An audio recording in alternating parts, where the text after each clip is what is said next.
Everyone, ये है mission success strategy और मैं हूँ डॉक्टर मधु कटियार। प्रीवियस ईयर्स रिवीजन श्रृंखला के अंतर्गत आज हम यूजीसी एनटीए नेट राजनीति विज्ञान जून 2015 का द्वितीय प्रश्न पत्र हल करेंगे। आइए देखते हैं इसका पहला प्रश्न। अर्थशास्त्र में सरकार के कितने विभागों का उल्लेख किया गया है? तो साथियों, अर्थशास्त्र में सरकार के 34 विभागों का उल्लेख किया गया है। निम्नलिखित में से कौन इसलिए एथेंस से कार्थेज भाग गया था कि एथेंस वासी दर्शनशास्त्र के विरुद्ध दूसरा अपराध न कर दे? तो साथियों, जो है अरस्तु जो है एथेंस से कार्थेज भाग गया था कि जो है एथेंस वासी दर्शनशास्त्र के विरुद्ध दूसरा अपराध न कर दे। निम्नलिखित में से किसने रूसो के बारे में कहा है? तर्क का उत्साही धर्मदूत। उन्होंने अविवेक के काल के लिए राह प्रशस्त करने हेतु अधिकांश से अधिक किया है। तो उपर्युक्त कथन वेपर का रूसो के बारे में है।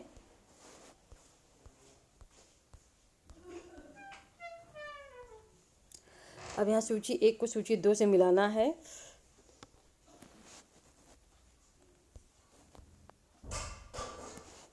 हाब्स संप्रभुता की सुरक्षा और धर्म पर राजनीतिक सत्ता के लिए दृढ़ कथन का दावा, पहला सही है। लाक संवैधानिक सरकार का सीमित रूप।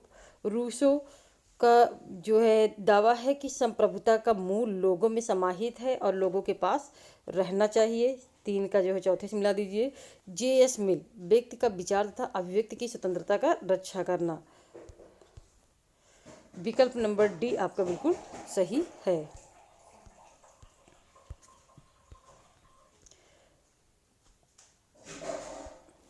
निम्नलिखित में से कौन नागरिक समाज के संगठनों की तुलना राज्य के पीछे खड़ी किलों और मिट्टी के बांधों की शक्तिशाली प्रणाली से करता है?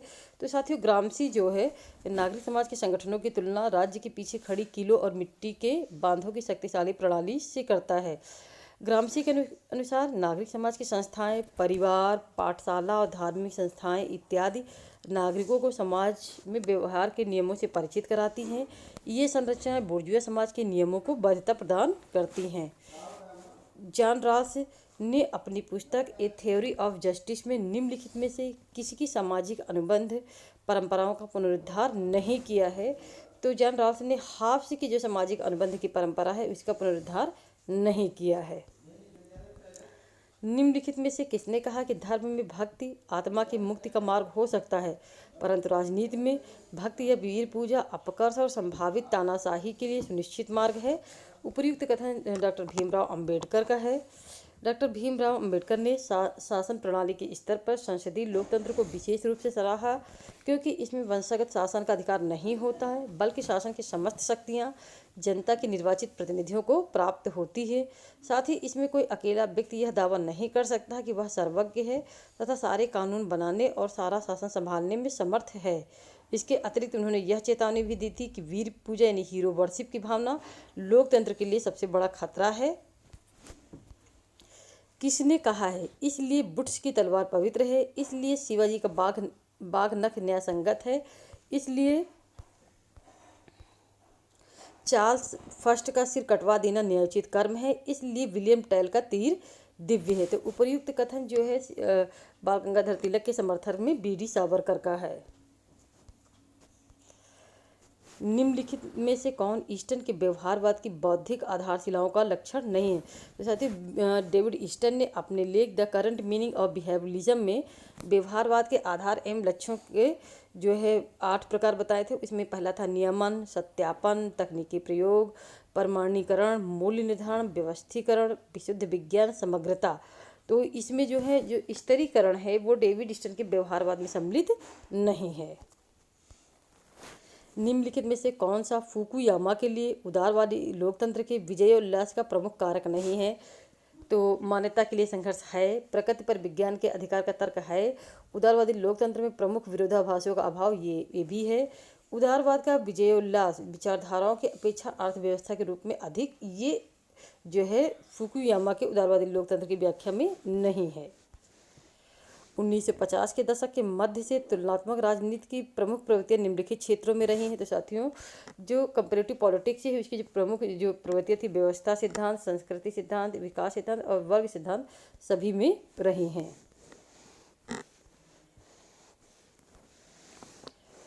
सूची ए को सूची 2 से मिलाना है।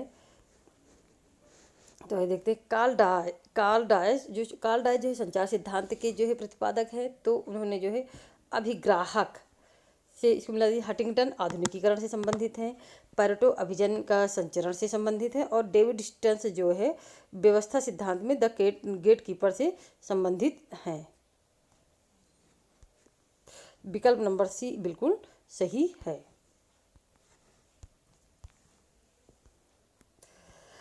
अभिजन शब्द का प्रयोग 1930 ईस्वी के बाद किया गया। अल्फ्रेड पैरेटो द्वारा प्रतिपादित समाजशास्त्री सिद्धांतों में अभिजन के विचार का अधिक प्रसार हुआ। पैरेटो के बाद Mosca, Mary Kolumbinska, H D. Lasswell, C. Wright Mills, T B. Baltimore, Karl Mannheim और शुम्पीटर आदि के द्वारा अभिजन की धारणा पे अपने विचार व्यक्त किए गए हैं। निम्नलिखित में से कौन व्यवस्था अनुरक्षण और व्यवस्था अवस्थित में भेद करते हैं? तो साथियों डेविड ईस्टन जो है व्यवस्था अनुरक्षण और व्यवस्था अवस्थित में विभेद करते हैं।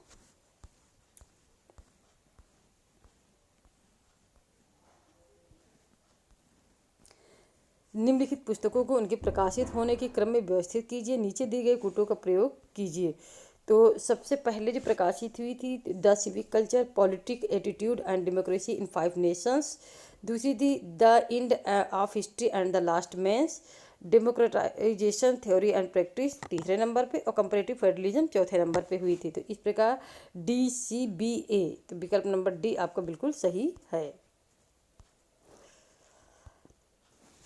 निम्नलिखित संकल्पनाओं में से उनके आने के क्रम में व्यवस्थित कीजिए नीचे दिए गए कूटों का उपयोग करते हुए। तो सबसे पहले आया है आपका विधि की उचित प्रक्रिया नंबर 1 पे।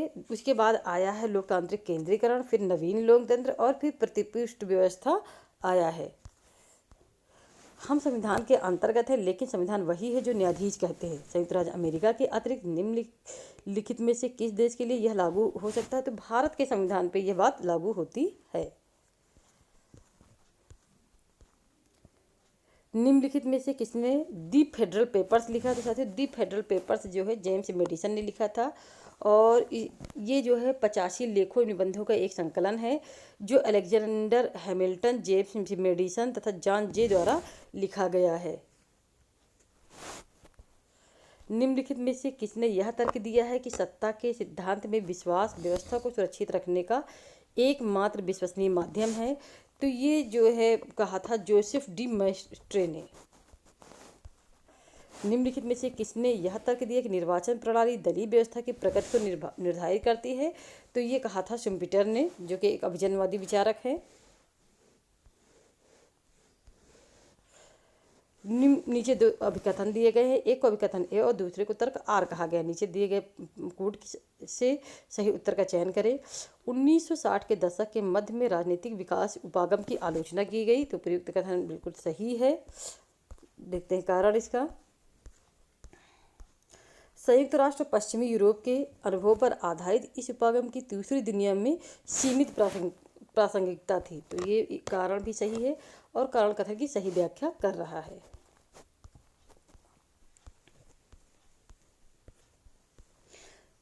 भारत के संविधान की प्रस्तावना में प्रतिष्ठापित निम्नलिखित शब्दों का सही क्रम क्या है? तो देखिए भारतीय संविधान में जो है सबसे पहले आता है आपका न्याय, न्याय के बाद आता है स्वतंत्रता, स्वतंत्रता के बाद आता है समानता और समानता के बाद आता है भ्रातृत्व।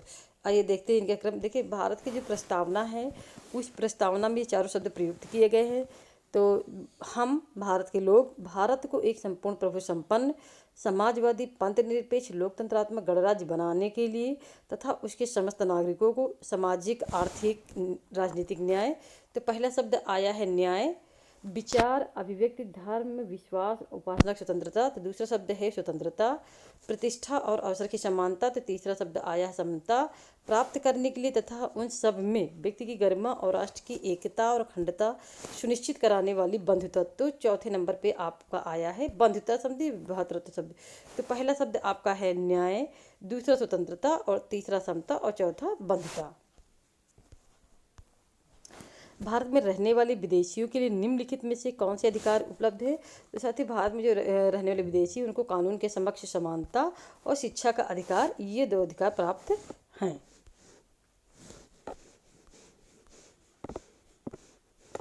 निम्नलिखित में से कौन भारत का प्रथम विधि अधिकारी होता है? तो भारत का प्रथम विधि अधिकारी जो है भारत का महान्यायवादी होता है, और भारत के महान्यायवादी के पद के प्रावधान जो है आर्टिकल नंबर 76 में किया गया है। निम्नलिखित में से किसे भंग नहीं किया जा सकता है परंतु समाप्त किया जा सकता है? तो साथियों, राज्य विधान परिषद को समाप्त किया जा सकता है लेकिन उन्हें भंग नहीं किया जा सकता है। राज्यपाल द्वारा नियुक्त किए गए निम्नलिखित में से किसे राज्यपाल द्वारा ही हटाया जा सकता है? तो साथियों जो है महाधिवक्ता, राज्य वित्त आयोग के सदस्य, राज्य विश्वविद्यालय के कुलपति, ये तीनों जो है राज्यपाल द्वारा हटाए जाते हैं। लेकिन राज्य लोक सेवा आयोग के जो सदस्य होते हैं नियुक्त तो राज्यपाल द्वारा किए जाते हैं, लेकिन वो राज्यपाल द्वारा हटाए नहीं जाते हैं बल्कि वो राष्ट्रपति द्वारा हटाए जाते हैं। अनुच्छेद 356 के अंतर्गत किसी राज्य में राष्ट्रपति शासन की अधिकतम अवधि हो सकती है? तो अधिकतम अवधि हो सकती है 3 वर्ष।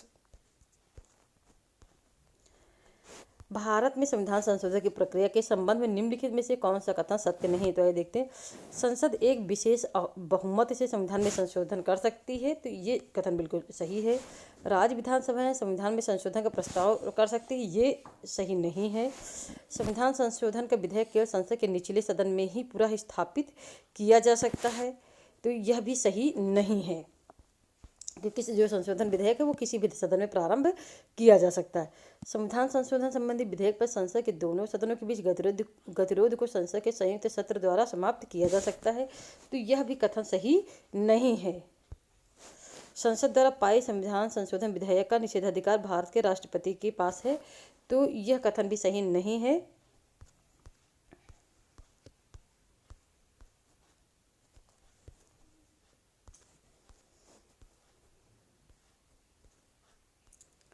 आइए देखते हैं अगला प्रश्न। निम्नलिखित में से कौन सी स्थिति में संसद राज्य सूची में उल्लिखित विषयों पर विधान नहीं बना सकती है? तो पहला है, यदि लोकसभा यह निर्णय ले कि राज्य सूची में उल्लिखित विषय राष्ट्रीय महत्व का है। तो साथियों, लोकसभा को यह अधिकार प्राप्त नहीं है कि वो राज्य सूची के किसी विषय को राष्ट्रीय महत्व का घोषित कर सके, बल्कि राज्यसभा स्वयं अनुच्छेद नंबर 249 के अंतर्गत यदि किसी विषय को राष्ट्रीय महत्व का विषय घोषित कर सकती है तो संसद उस पर कानून बना सकती है। उच्चतम न्यायालय के न्यायाधीश को हटाने के लिए संसद द्वारा पारित किसी संकल्प की जिस समिति द्वारा जांच की जाती है उसमें शामिल होते हैं, तो उच्चतम न्यायालय के 2 न्यायाधीश तथा एक विधि विशेषज्ञ उसमें सम्मिलित होते हैं।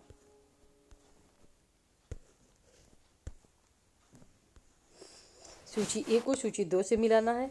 तो इंडिया अगेंस्ट करप्शन, ये जो है भ्रष्टाचार के विरुद्ध अन्ना हजारे का एक आंदोलन था। नर्मदा बचाओ से संबंधित मेधा पाटेकर थी। राइट टू इन्फॉर्मेशन मूवमेंट से अरुणा राय संबंधित थी, और भारतीय किसान यूनियन जो है महेंद्र सिंह टिकैत से संबंधित है। यहाँ पर भी सूची ए को सूची 2 से मिलाना है। तो MP फॉलेट मनोवैज्ञानिक उपागम से संबंधित है। हर्बर्ट साइमन तर्कसंगत, ये निर्णय सिद्धांत से संबंधित है। Michael D Cohen garbage can model से, और एमित जे एटजियोनी जो है मिक्स्ड स्कैनिंग से संबंधित हैं।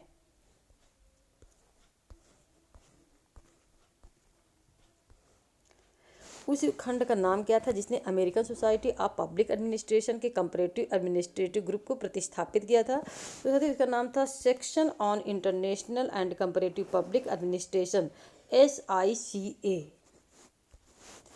मास्लो की अभिविचारित मानवीय आवश्यकताओं का सही कालक्रम में व्यवस्थित कीजिए। तो साथियों, सबसे पहले इसमें है शारीरिक आवश्यकता, दूसरी सुरक्षा से संबंधित, तीसरा जो है तदेतरता, चौथा आत्मसम्मान, और पांचवा जो है स्ववास्तविकरण। तो ये क्रम था जो है अब्राहम मास्लो का आवश्यकता सोपान के अंतर्गत।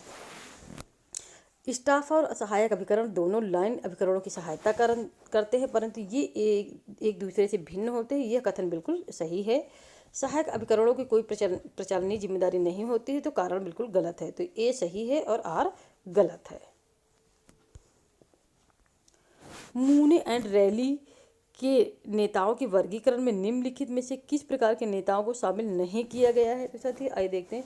देखिए, जो मूने और रैली ने जो नेताओं का वर्गीकरण किया था उसमें उपधारी नेता, नियंत्रक, अच्छे आयोजक, ये तीनों सम्मिलित हैं, लेकिन औपचारिक नेता उसमें सम्मिलित नहीं है। ऑस्टिन रैमे की सार्वजनिक नीति के तत्वों में निम्नलिखित में से कौन सम्मिलित नहीं है। तो इसमें उद्देश्यों का एक समुच्चय है, कार्यवाही की एक चयनित रूपरेखा है, आशा सहित क्रियान्वयन है, लेकिन उद्देश्यों पर पुनर्विचार उसमें सम्मिलित नहीं है। ऑस्टिन समिति 1944 ने निम्नलिखित सेवकों के प्रशिक्षण के उद्देश्यों में निम्नलिखित में से किस एक को सम्मिलित नहीं किया है। तो विश्वसनीय कार्य कौशल प्रदर्शित करना सम्मिलित है, लचीलापन सम्मिलित है, प्रशिक्षु की सोच को व्यापक बनाना यह भी सम्मिलित है, नेतृत्व गुणों का विकास करना यह सम्मिलित नहीं है। अमेरिका के लिए नियुक्त की गए आयोगों या समितियों का निम्नलिखित में से कौन सा आरोही क्रम। तो सबसे पहले देखिए, इसमें है टैफ्ट कमीशन, उसके बाद है आपकी ब्राउनलो कमीशन, ब्राउनलो कमीशन के पश्चात आपका जो है हूवर कमीशन, फिर द ग्रेस कमीशन। तो विकल्प नंबर सी आपका बिल्कुल सही है। किसने नौकरशाह को सत्ताधारी सेवक कहा था। तो रॉबर्ट के मर्टन ने जो है नौकरशाह को सत्ताधारी सेवक कहा था। कि संवैधानिक संशोधन के अंतर्गत भारत में प्रशासनिक न्यायाधिकरण का प्रावधान किया गया। तो 42वें संविधान संशोधन 1976 द्वारा जो है भारत में प्रशासनिक न्यायाधिकरण का प्रावधान किया गया है। निम्नलिखित में से कौन अंतर्राष्ट्रीय राजनीति को स्वायत्त अनुशासन मानते हैं। तो साथियों, अंतर्राष्ट्रीय राजनीति को स्वायत्त अनुशासन मानते हैं CAW Manning, Carlin M Cooper तथा हाफसन, लेकिन मार्टिन राइट इसमें सम्मिलित नहीं है। निम्नलिखित में से कौन सा युग्म सम्मिलित है। नीचे दिए गए कूटों से सही उत्तर का चयन करें। The control of the arm race, ये हेडलेबुल का बिल्कुल सही है। सम इकोनॉमिक एस्पेक्ट डिसआर्मामेंट स्ट्रेटेजिको का यह भी सही है। The challenge of 1960s James P Warburg, ये भी सही है। विनिंग विदाउट वार, ये इमाइल बेनोइट का नहीं है, तो ये गलत है। निम्नलिखित में से कौन सा सौदेबाजी सिद्धांत से संबंधित नहीं है। तो साथियों, काइनेथ वाल्टेज जो है सौदेबाजी सिद्धांत से नहीं संबंधित, बल्कि ये नौ यथार्थवादी विचारक हैं, जबकि JF नैश, थॉमस सेसलिंग और रोजर फिशर, ये तीनों जो हैं आपके सौदेबाजी सिद्धांत से संबंधित हैं। निम्नलिखित में से कौन सी पुरानी कूटनीति की मुख्य विशेषता नहीं है। तो साथियों, जो पारदर्शिता है ये पुरानी कूटनीति की विशेषता नहीं है, जबकि सीमित, अभिजात वर्गीय, राजदूतों के लिए कार्य, ये तीनों विशेषताएं जो है कूटनीति की हैं। ब्रेजनेव ने एशियन सामूहिक सुरक्षा व्यवस्था की अवधारणा का प्रतिपादन किस वर्ष किया था। तो ब्रेजनेव ने 1969 में जो है एशियन सामूहिक सुरक्षा की व्यवस्था का अवधारणा का प्रतिपादन किया था। निम्नलिखित में से संयुक्त राष्ट्र संगठन के चार्टर का कौन सा अनुच्छेद क्षेत्रीय संगठनों से संबंधित है। तो इसमें जो है अनुच्छेद 52, अनुच्छेद 53 और अनुच्छेद 54, ये तीनों संबंधित हैं, लेकिन जो है अनुच्छेद 51 इससे संबंधित नहीं है। विकल्प ए आपका बिल्कुल सही है। निम्नलिखित देशों में से कौन सा आसियान का सदस्य नहीं है। तो साथियों, जो आसियान है, आसियान के 10 देश हैं, जिसमें Indonesia, Cambodia, Thailand, Vietnam, Malaysia, Myanmar, Singapore, Philippines, Brunei शामिल है, लेकिन इसमें जो है उत्तर कोरिया सम्मिलित नहीं है। मूलतः संयुक्त राष्ट्र संघ की सुरक्षा परिषद की कुल सदस्य संख्या कितनी थी। तो साथियों, जो संयुक्त राष्ट्र संघ की सुरक्षा परिषद थी, तो इसमें 5 स्थायी सदस्य और 6 अस्थायी सदस्य थे, तो कुल 11 सदस्य थे। लेकिन 1965 में इसके सदस्यों की संख्या बढ़ाई गई और वर्तमान में जो अस्थायी सदस्य हैं उनकी संख्या 10 हो गई। तो कुल जो संख्या है सुरक्षा परिषद की वो 15 है, 10 अस्थायी है और 5 स्थायी। हाल ही में फ्रांस भारत में किस स्थान पर परमाणु ऊर्जा संयंत्र स्थापित करने के लिए सहमत हुआ है। तो साथियों, ये वर्ष 2015 की बात है। तो उस समय जो है फ्रांस जो है जैतापुर में जो है परमाणु संयंत्र लगाने के लिए सहमत हुआ था। और इस प्रश्न पत्र का अंतिम प्रश्न, दूसरा गुट निरपेक्ष सम्मेलन। तो दूसरा जो गुट निरपेक्ष सम्मेलन हुआ था वो आपका काहिरा में हुआ था। तीसरा गुटनिरपेक्ष जो है आपका लुसाका में हुआ था, चौथा जो है अल्जीयर्स में हुआ था और पांचवा जो है आपका कोलंबो में संपन्न हुआ था। इसी के साथ ये वीडियो समाप्त हुआ। और ये वीडियो हमारा कैसा लगा मैं अवश्य बताएं। हमारी वीडियो को लाइक कीजिए, शेयर कीजिए और चैनल को सब्सक्राइब कीजिए। धन्यवाद।